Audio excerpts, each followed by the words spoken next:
Sa mga hindi pa po nakakaalam, itong miles per hour, pag tumakbo po kayo dito sa RMI, hindi po parehas ang takbo niyan. Halimbawa dito 40, dito naman ay pa 35 pa lang, ganyan. Kumbaga delay dito.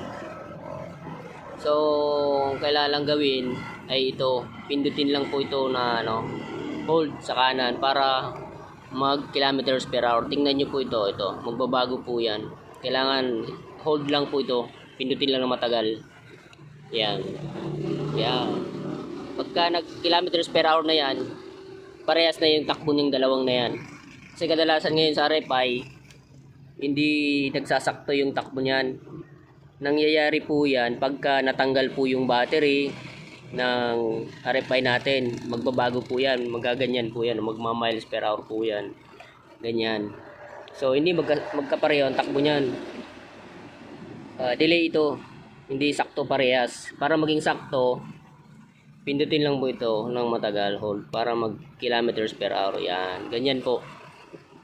So sa mga hindi pa po ito alam, pero yung mga alam na po, okay na po sa kanila yan.